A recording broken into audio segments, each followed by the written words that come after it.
to be here with you all today for our first members meeting of the Diversity Collaborative. I am Joel Yabin, one of the lead facilitators and also the DIJ Director of International School Services. It is wonderful to see a lot of reconnections happening on the chat.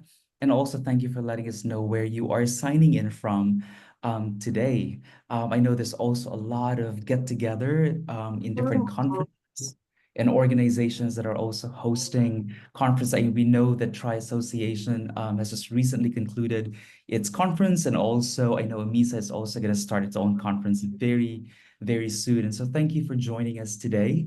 One of the first questions that we would like to really tune everybody in to get us started is really around celebrations, knowing that the work on equity and inclusion and diversity, belonging and justice really is a continuous cycle. It's a continuous work that happens consistently and continuously all throughout schools and organizations.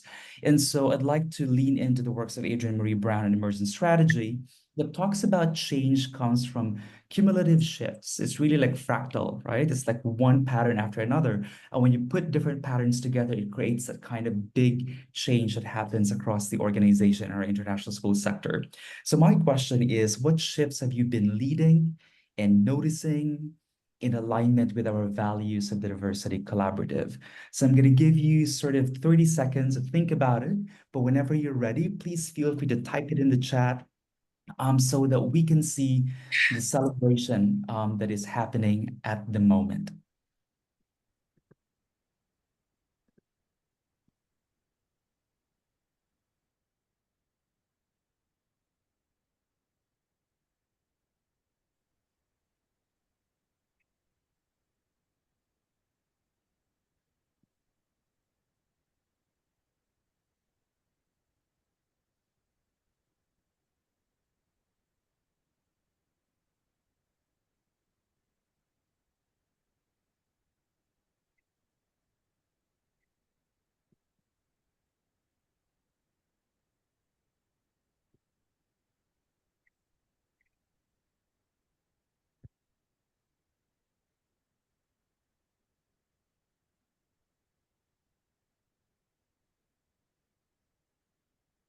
Whenever you're ready, type it in the chat. Thank you, Liz. Thank you, DJ. Thanks, Karen, for sharing your thoughts in here. Maddie has also added her thoughts there. There's a growing number of change agents. Yes. The clarity of language, the definition that we are developing, intentionality with recruitment and retention strategies. Thank you. Acceptance of our collective roles, that it doesn't only become silo. Thanks, Jaril, for adding that collective approach as well. Thank you. Thank you, Juan. Yes, thanks, Michael. Bringing diverse speakers to the different associations, that is really powerful. Please continue to type in your thoughts in here today.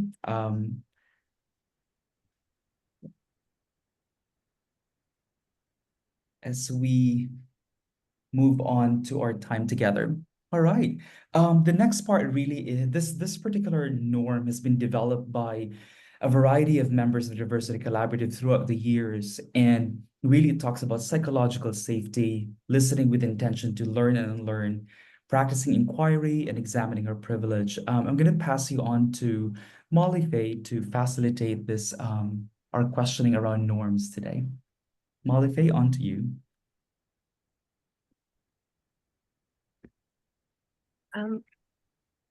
Happily. So I'm so sorry, Joel. This caught me a little bit off guard because I believe the initials weren't matched up with me. So I'm still happy to share, but Molly Faye, they're matched up with me. I'm happy to take it if you want. Oh, okay. I'm sorry about that. It's That's okay. Maddie. No, I'm That's happy. Maddie. That's my fault. That's quite Maddie, all right. on to Quite you. all right. I didn't want to step on your toes, Molly, but Joel, I'll take it. I was going to share with the group, and you did a great job giving an outline of how important norms are that we try to practice, as a collective. But I was just going to give everybody a chance to look down at those 6 norms and just choose one that for you kind of resonates for today. as you think about the next hour of our shared time together, which one do you want to really focus on as an individual? Which one is resonating for you? So just give a read and then choose one. And you could pop it in the chat.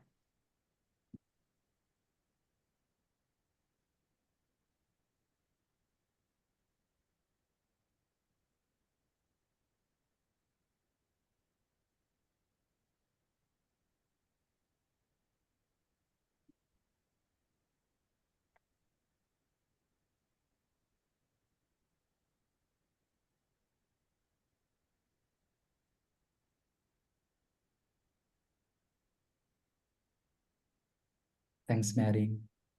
Great. So our flow for today, we had our welcome and check-in. We're going to talk about the vision, the commitments, background, and purpose and action of Diversity Collaborative, knowing that there's also new members in our community who have just joined us probably for the first time, or for some of you who might be watching this recording at another time at your own convenience. Our Ignite speakers today come from George Mason University Center for International Education, who has been a great support for all of us around data collection and data sense making. And so they're going to be sharing that the data that we have collected for us to really make sense today. And then we're going to have a quick breakout sessions and some questions as well along the way thereafter. I'm going to pass you on to Jennifer for this part.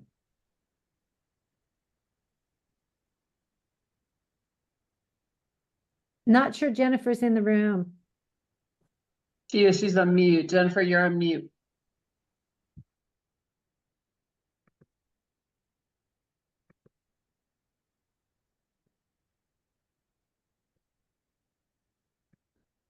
Jennifer, it looks like you're having a hard time getting unmute, so I will talk for you. It's Liz. I'm Jennifer. I can see you saying thank you. I can read lips now.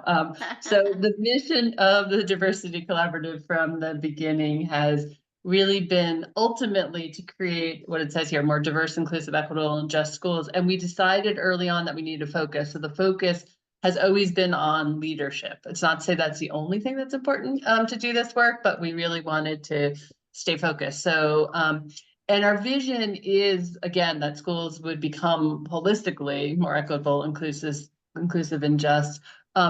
And that we recognize that that requires really a redistribution of power, and that we want ultimately for the leadership of international schools to reflect the global majority, which the research we've done has shown that is very much not the case now, although there has been progress, and you'll hear about some of that today.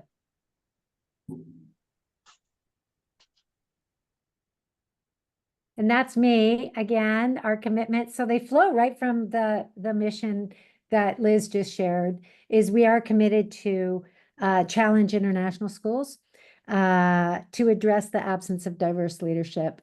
And so we really want to see more diversity at the top in the formal roles.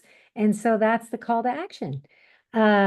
And all of us, no matter what position we're serving in, can make a difference by focusing this shared attention on that purpose. And our strategies, we have a number of strategies. I think, Joel, there's one more slide here. Is there? That's yeah. So our strategies have to do with, conducting research and promoting critical reflection and growing stakeholder capacity and serving as social justice agents. And there are three key projects that we have going on right now. We thought it was more effective to work in project ways than to have committees, because we're such a large collective and we're across so many countries and there's so many time zones. So to really focus on project work where we have either a goal or a product is helpful. And so we have three of those projects going on right now. One is to advance the career pathways for people that have been underrepresented at the top. And that group is led by Madeline Heidi. And the project is to come up with a framework that, because we know that's a complex task to get that done, is to support people in their career pathways. So there's work going on currently, and there will be, I hope, a workshop coming up on that, as well as a framework for all of our stakeholders to look at. And then we have the BIPOC Voices, which is the storytelling of people that have been unrepresented at the top, but that also have a wide range of Identities and Voices and Stories to Tell. And this is a group that is our second project, and that is run by Adrienne Waller and Yasmin Aslam Hashmi. So that's about raising awareness and amplifying voice. And then the third project we have going on is we have a bank of DEIJ survey questions that we're developing with the help of our data specialist, Kim Daly, and her team from George Mason, people that we'll learn more from today about the importance of data and using data to drive our efforts. So those are our three projects, and they're continuing on, and you'll hear more about them throughout the year. Thanks, Maddie. And also, as you revisit our Diversity Collaborative list and website, you will see there really diverse consultants that we're also trying to kind of redefine as well as we move forward, really looking at their professional biography, compensation, contact details, as well as other things that are in support of the work that we do across international schools. So please do visit the website to look into the diverse professional development consultants. And at this point, yeah, I'm gonna pass this on finally to Molly Faye. I think the next 2 slides will be yours, friend. Go for it. Lovely. So this is just a way that we're able to keep in touch with the Diversity Collaborative community. We have a couple different methods of communication that we utilize to keep in touch with members and potential members. We have our newsletter as well as a website, different social medias. You can see on this slide all the different ways that you can get engaged with those communications. The main thing I want to point out is that if you'd like to be added to the member newsletter, you'll need to send an email to my excellent colleague, Mike Pierre. His email, you can see kind of midway through the page on the left side of the slide. So that's a little bit about how to stay in the loop with the going-ons of the Diversity Collaborative. Thanks, Molly. In addition to that, too, if you want to send out announcements and events that are in support and alignment with the vision of Diversity Collaborative, do message Mike Pierre as well, so we can add it to the member newsletter. Liz? Great. Before I start talking, Molly Faye, there's a message in the chat about someone who can't access the slides. So if you can look at that, would be great. So now I'm being Liz. I'm not being Jennifer anymore. I just wanted to remind people what was done last year, our 3 sessions, because they were just awesome. So first, Kevin Simpson, we got him to reflect on the changes he's seen. And for anybody who has not participated in ALOC, this is my opportunity to say, look into it. They do just awesome sessions. They have their annual conference, online conference coming up in November. You'll learn a ton, I promise you that. So thank you to Kevin for doing that. We then heard the journey that ISA has done, and they have a new executive director. They reformatted or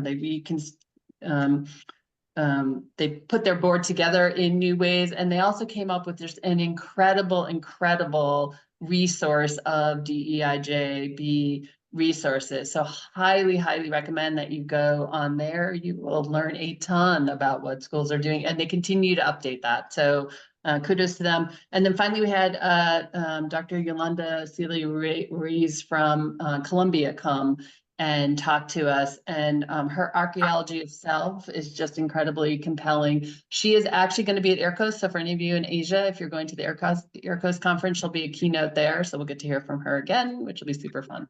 So that was last year. Here are the meetings coming up. We're putting these here so that you mark these in your calendar now. You will get reminders. Obviously, you all got reminders because you're all here, but anyhow, mark your calendar now because these will be the meetings. And we have today, okay, I'll just jump into today. Today, we are privileged to have George Mason with us. They have been just an essential partner from the absolute beginning. I think Bev was at the very first meeting where we had 17 people. Kim joined very shortly thereafter, and all the, not just the study you're going to hear about today, but pretty much all the studies that have been done, they have been just key partners. So want to do just a huge shout out to Bev and to Kim and to say thank you for moving our work forward, because I think, as you all know, hard to know if you're making progress if you don't know where you started. Hard to know if you're getting where you want to get if you don't have any data, and they've been really good at helping us think through data. So I'm going to turn it over to Bev and to Kim. And I am turning it over to Kim for the slides. So I thank you all. Thank you all for the invitation.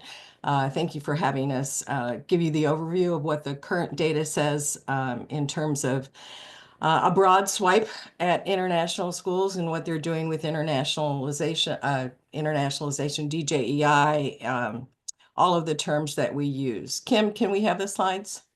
Yes, I'm getting them right now. Okay, thank you very much.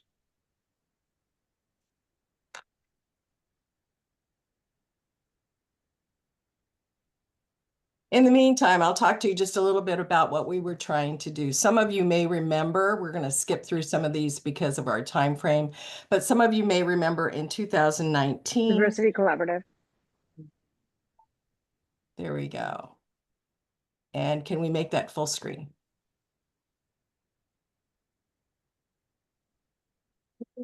There we go. Thanks very much. Appreciate that. We had a team of 4 different people who were working on this project, and I do want to stop a minute to introduce them. I'm probably the only full-time person that my sole job is to direct Center for International Education at George Mason. Kim is also coordinator and a project manager for 2 different major federal, one federal and one state. Sophia is indeed a graduate student with us. She's also head librarian for Fairfax County Public Schools with 283,000 students. And then Tammy is a doctoral student, and she is also finishing her dissertation on the diaspora students in South Sudan. So we have a really good team that volunteered their time to work on this research project for all of us. Next slide. There we go. So the original work that was done in 2019, and the group just basically decided we had no clue what was really going on. We didn't know very much about what the DJEI plus B language was. We didn't know very much about what international schools were doing. We didn't know very much about how that was going to unfold for the community of learners in international schools. And so we did our very first survey, and our goal was to get 500 people to answer a question, and that was resistance to sustainability and leadership. And the results were very interesting. I would tell you that there are 2 things that carry over to this next report. One is that we're using a wide array of definitions. We have all sorts of acronyms and names and labels, but the heart of what we're talking about is diversity and diversity in leadership. And so that's good. We can call it lots of different things, but we seem to be getting there. And the second thing was that context matters, and it still matters. The definitions vary by context, which varies by country and where the school is. And so that makes a big difference in what's going on. And the third thing out of the first report was the focus was really on students. Our focus was clearly on what adults were doing with students and not so much what adults were doing with one another. And that is a shift that we will see in this next report. Next slide. So we decided, well, we were going to do it every 3 years, but the pandemic had something to say about what we were going to do and whether or not we should bother people. So it ended up, we did about 4.5 years before we started asking questions again, hoping that people had gotten resettled in their schools, that schools had reopened, that things were calming down a little bit, and that the initiatives would continue forward as we move through. We had a lot of people who volunteered to help us. We had IRC, we had ISS, we had AAIE in terms of the distribution of the survey, and our hope was to get 1,000 people. We ended up with 843 responses for this particular report. We focused on 3 things. We focused 3 very simple questions. Tell us your successes, tell us your barriers, and tell us your challenges. We also asked one further question because we're hoping to move the field forward, which was tell us what kind of research we still need to do, because the research unit needs direction in terms of what questions the field wants to ask. Again, the definitions are very varied and context always matters. Kim, I'm going to ask Kim to I'm going to turn it over to Kim and ask her to do the demographics. Thanks, Bev.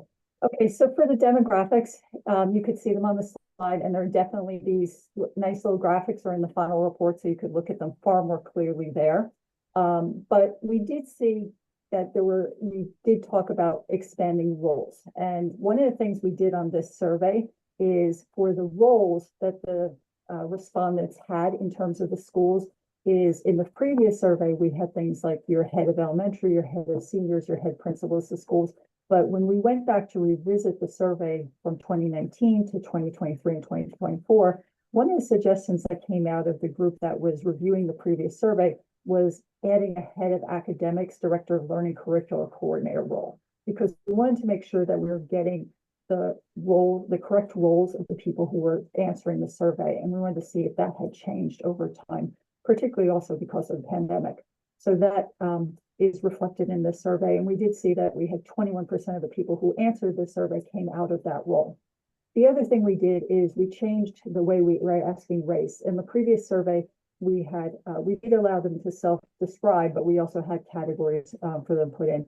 This survey completely, we asked respondents to self-describe. So there's broader, larger response categories here. And you can see just from the slide, we have the traditional categories you expect: white, Asian, Black, mixed race. But we also had some people write human race, for example, and then others responded with nationalities or ethnicities rather than race. But everyone could self-describe what they thought. I'm going to move on to the thematic analysis and how we went through the data. So every survey, we have a mix of qualitative and quantitative data. The quantitative data is the demographics, but then we have the stories and what the respondents are actually telling us is going on in the schools. And this is where the thematic analysis comes in. Now, the definitions that you're seeing on the screen, these are the same definitions that were used in both surveys. So these definitions of diversity, inclusion, and equity were used in 2019, and we provided these exact same definitions on the 2023-24 survey. So the respondents saw the exact same definitions. But qualitative analysis really allows for the respondents to say what is going on in their schools, and it allows for a deeper understanding of their beliefs. It allows for us to see examples of what is going on in terms of DEIJ or JEDI, or whichever terms you're going to use. So first of all, we had a cross-cultural team of researchers. Bev and I are at the university. We've been doing research for a very long time. And then we had Sophia and Tammy come in on board for this. They were not involved in the 2019 survey, so they're coming in with fresh eyes for us as well. When we do thematic analysis, we're reading the data multiple times to look at what the respondents are saying, and we're making sense of the data. At first, we're familiarizing ourselves with the data. We actually don't know, we have to get familiar with it ourselves the first time. So we read multiple times. We're also reading for repetition. We're looking at what is said twice, what is said several times, what's said over and over, what becomes a pattern throughout the data. We're also cross-checking the data. We're looking for reliability. It's heavy on analytics. We're looking at it through multiple lenses. Bev's lens is a little bit different than mine. Sophia's lens is a little bit different than Tammy's. But we're also looking for multiple points of view, agreement in the way people are saying things. And then we start to code, which is, research method that we're going through the data. We're looking for patterns, and then we're grouping it into things like successes and barriers. And then we're doing analysis of those patterns. As we're doing that, we're labeling the patterns into themes, and then we rename those patterns for understanding and clarity. And one person isn't doing this by themselves in isolation. We're cross-checking what each other is doing. So this is a long process. It's not something that's done in a day. It's not something that's done in 2 days. It's a process over time to come up with these things. Okay. And I'm going to turn it over to Beth so she could delve deeper a little bit more into the successes that we saw. I get to tell you the stories, and that's the fun part of qualitative data. I'll show you some of what emerged and talk to you about looking at it deeper. You will have an opportunity to have a copy of the full report, and honestly, that's the only way to read qualitative data. You're not looking for generalizability as you do in quantitative data. You're looking for what we call transferability, in that I see the story of my school in the story of the data, and I might think through where we are and where we might want to go and how that change occurred. So we're going to start with the successes because those are always the most popular and learned positive that was what I wanted. And to think about. Thank you for muting your mic. I appreciate that. So when we talk about the successes, so the data starts to fall into bundles or groups or ways in which we can talk about different kinds of schools. And so there were really 3 bundles of schools that existed in terms of successes. The first one, I'm going to start to the far right with exploring opportunities. We have lots of schools that responded that are exploring some sort of opportunity around DJEI Plus. And that would be that they've had a workshop, they have a focus group, they're talking about it. They're still thinking about it. They're deciding whether or not they're going to make that part and parcel of who they are as a school. There was also an interesting sidebar with the exploring opportunities in that we had schools that said things like, we had really good leadership, and this is going to come back to the thread of the importance of leadership. Had really good leadership, they took another job, and now we're back at starting over again. And we're really not sure how far we're going to get. Their exploring opportunities schools were still very focused on students. They weren't doing as much with the adult population as they were working with making sure that students had exposure, that students had awareness, that students had developed. And so that's kind of why we put them in the exploring. They're still exploring stage. Then we had a cluster of data that indicated that they were implementing elements. And they were less systematic, so we're still seeing more disparate threads. We're not seeing a whole or a focus on DJEI initiatives, but the principal says it's okay if we do a workshop. The principal gave us money and we brought in a workshop leader, that kind of thing. So it's there. It's very clearly there. But as one of the teachers mentioned to us, it's okay if we do it as teachers, but I don't know if our board knows anything about this. I don't know if we're just doing more than checking a box. And so again, I would say it was not embedded in the fabric or the day-to-day life of the school, but it is clearly there. It would be one of those areas where I think you would want to cultivate more, but that would be up to the school to decide.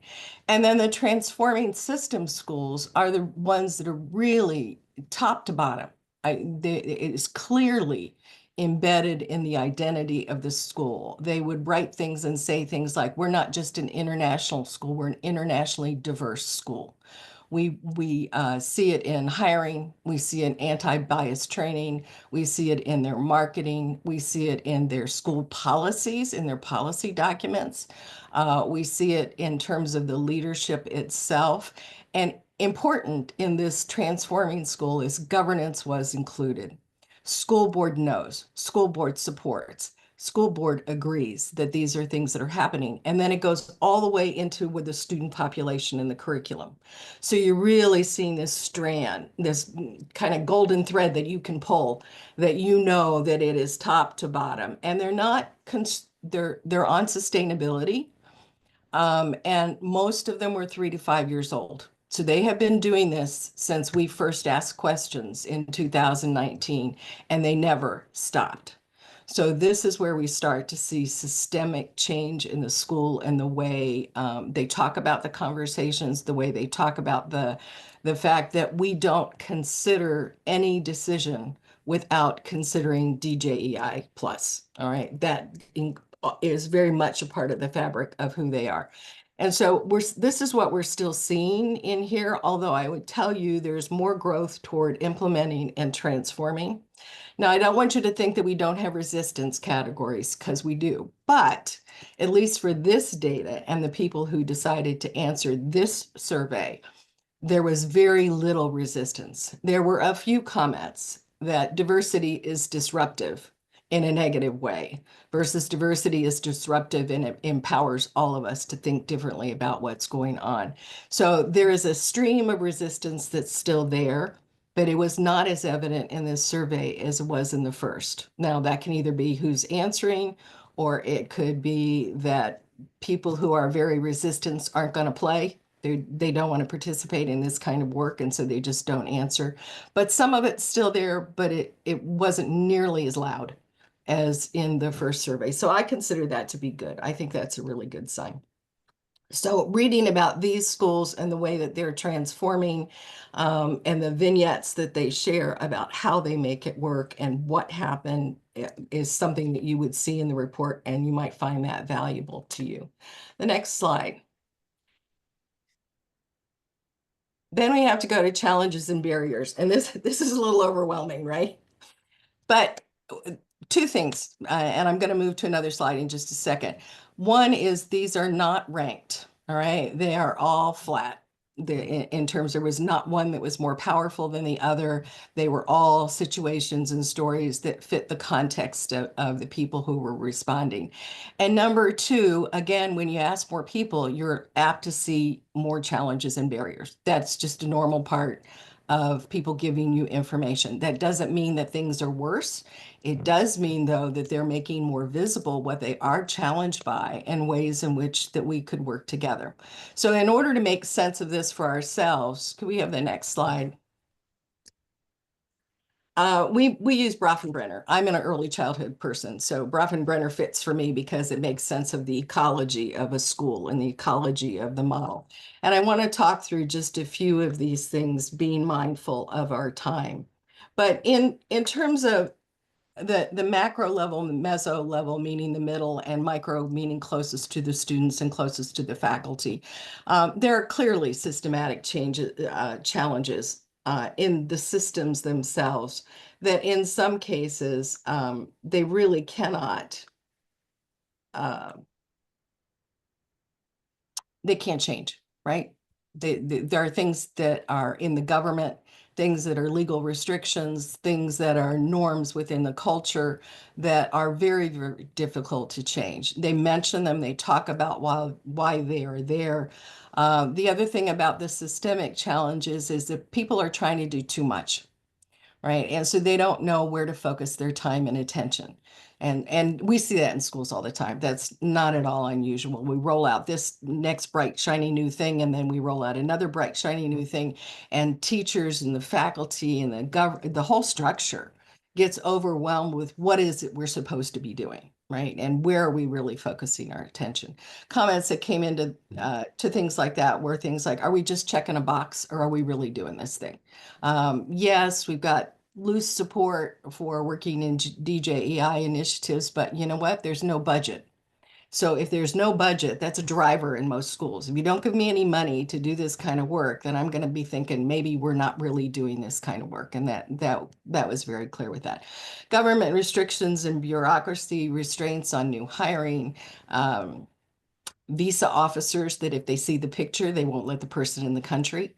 Those are things they struggle with, that there is nothing they can do. And the question is, I guess, for all of us is, does diversity need to look exactly alike, or do we need to pay attention to the context and make diversity fit the context that we have with the hope and aspiration of how we'd like it to change, but knowing that sometimes with government, we're not going to get that change. That's just not going to be what we can do. At the meso level, one thing that came up that did not come up in the first report was parental involvement. And that parental involvement was not necessarily positive. It was considered a challenge and a barrier. Certainly not all parents. I don't want to paint a broad brush with this, but there were several bundles of information that said things like parents don't want to hire people with foreign accents. Parents don't want to hire somebody who doesn't represent the genders that they're familiar with. Parents don't. that puts a lot on the parents, but that also raises the question in my mind, at least in our team's mind, about to what extent are we doing parent workshops? To what extent are we bringing our parents along with us? And so in the transforming systems, it appears that they did a series of parent workshops to explain the notions in DJEI Plus and why it was powerful for the school, not just powerful for the kids. And so that was a conversation that was had. Representation, some schools have made significant steps in representation and how they defined it, but there are still, and I know ISS and a lot of the search agencies have done things like anti-bias training and broadening the search pool. There's still the comment of that there's a huge lack of diversity among the teaching staff and the leadership. Could be one school, could be a series of schools, but the level of diversity needed in higher leadership didn't appear to be present. I think that is probably idiosyncratic to where you are and who's doing what kind of work. So exploring maybe less, transforming certainly clearly it's going to be there. The other thing that they talked about with representation was the dependence on passport diversity. And we've had that same conversation. We had it in 2019. We're having it now again, that having a passport from a different Western country does not necessarily mean that you are bringing diverse points of view to bear in the conversation or in the development of the school. I'm in teacher education, most Western countries prepare their teachers very much alike. It's more monocultural than it is diverse. And so therefore they're concerned about who gets sent out and how they represent diversity, not just in person, but in identity, but in ways of thought, all right, ways of knowing, and the ways in which they talk about things. Finally, they had leadership. And again, part of this is the nature of a lot of international schools, leadership turnover. It isn't just representation. It's just that they talk about the fact that they get somebody good, somebody really focused, somebody really interested in this work, and 2 years later, they're off to another school. And the bottom falls out of the leadership part, even though the teachers might continue to do the work. And so there's that struggle about too much turnover, or new people coming in are just trying to get settled with the school. They aren't quite ready to have the vision and the value. They're not sure of the value of that. The more senior the position, the fewer diverse people are applying. The fewer less diversity in the pool. And then finally, that overall commitment. We have some schools that the concepts are still new, and that they are going to need the help of the leaders and the consultants in the field in order to move forward, or in the group. There's still comments about the teachers are doing all the heavy lifting, and it doesn't move past the classroom, right? Teachers always do the heavy lifting. That's not a surprise, but they want to see it move vertically, so that it's in and out of the entire system, not just where the teachers are focused, not just where the teachers are doing the work. And so that was part of the dilemma with that particular group. These are things that when you read the report, you can go into more depth and take a good look. These are also things that you can just do a quick reflection eventually on, well, where are we? What would we say about these things for our group, for our team, in terms of where are we making strides and what strides might we want to make next? All right, if you are headed toward a transformative school. The final question that we asked was, what other research do we need? And so Kim, do you want to move to that one? Sure. Okay, so one of the things when we were developing this survey, we wanted to ask what additional research is needed, because now that we've done 2 surveys, where do we need to go and what do we need to know? So we had an open-ended question about what additional research is needed. We got 70 responses on this question. These were the 4 topics that came up the most. So neurodiversity, ability, disability, LGBTQIA+ issues, and then socioeconomic issues. And I just want to be clear, these were not the only issues that were noted by respondents, but these were the top 4. Other things that were noted included things like language issues, country context and diversity, research focused specifically on non-teaching staff, research focused on nationality, culture/religion, age stereotypes, and then gender and pathway acceleration issues. So In there other were words- other things noted. Go ahead. Beth. No, I was going to say, in other words, we want to know it all.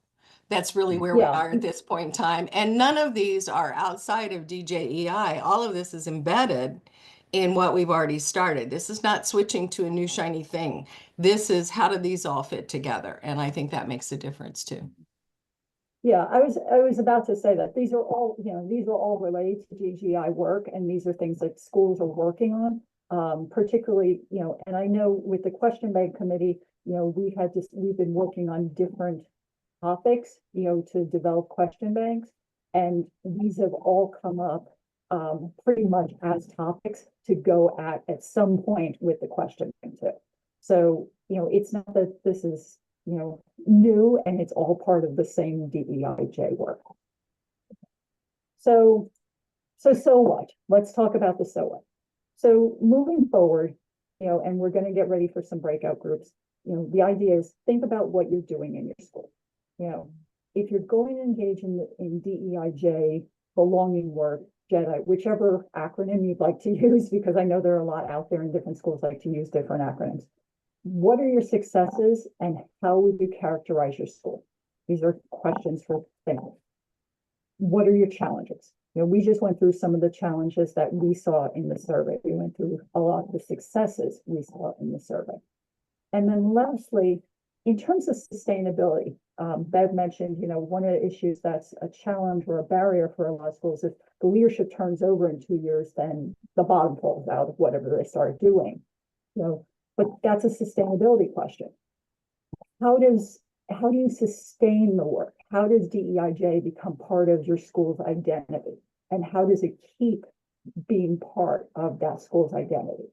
Despite a leadership change, despite the staff turnover, the way international schools turn over every couple of years, or people leaving every couple of years. So with that being said, we're going to move into some breakout groups. And we had received this from Joel and his team, thinking about, here's what's going on in my school. Here's what it means. So what? And then what might be our next steps? And what can we do about it? And I'm hoping we gave you some thinking points or things to think about from the survey that just happened in the last couple of years, and where we've moved from 2019 to 2023 and 24 to kind of think about where your school is and what work is being done, and maybe where you need to go or what you'd like to do. Kim, can I ask one question to you and Bev? Of course.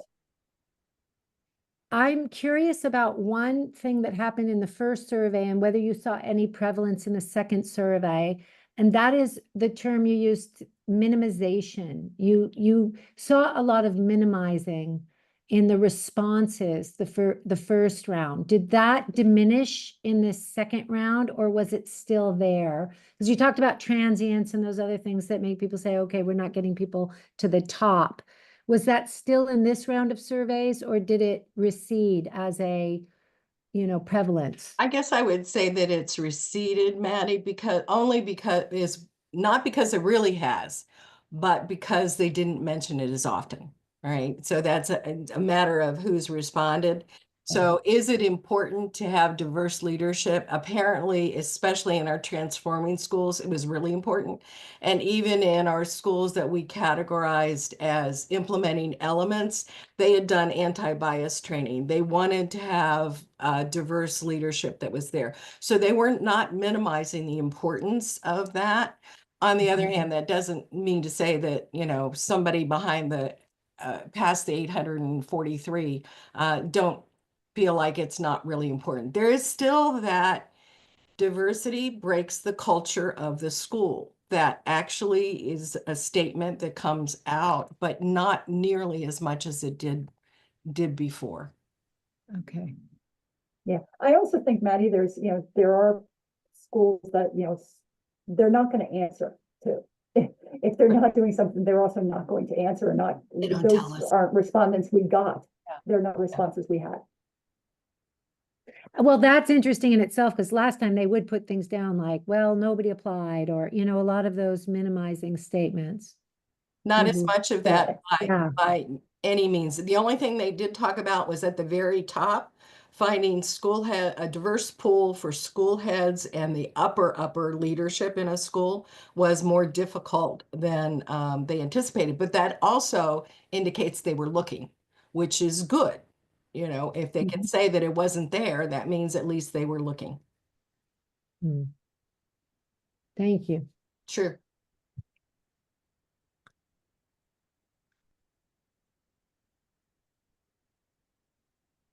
So I think Joel, I think we need to transition to breakout groups, perhaps.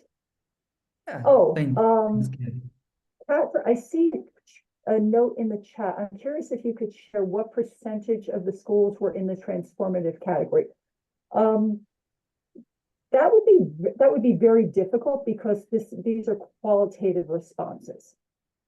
So we were sifting through qualitative data, and what we grouped is we had a group of responses within the qualitative analysis that we would say were transformative versus the other two categories. This isn't quantitative data. You know, these were three buckets we would have put them in the qualitative analysis. So it's not a straight percentage, and that's not an easy answer. So it's not numbers, you know, a clear-cut number, if that makes sense. Yeah. Thanks, Kim and Bev. I think Molly is ready to send us to probably around a 5 to 7 minute breakout. Okay. I'm going to stop sharing my screen. All right, I'm opening breakout rooms now. We'll see everybody back in 5 to 7 minutes.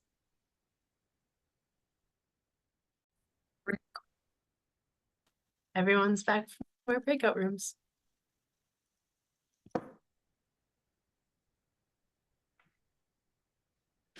Welcome back, everybody. We're really glad that you had an opportunity to just mull over some things. I wouldn't think by any means you could make decisions, but as I said earlier, the final report will be available to you, and it's the richness of the story that becomes important in qualitative data in determining whether or not that is something that you can fit with your school or makes you think about. This is really a deeply reflective act, and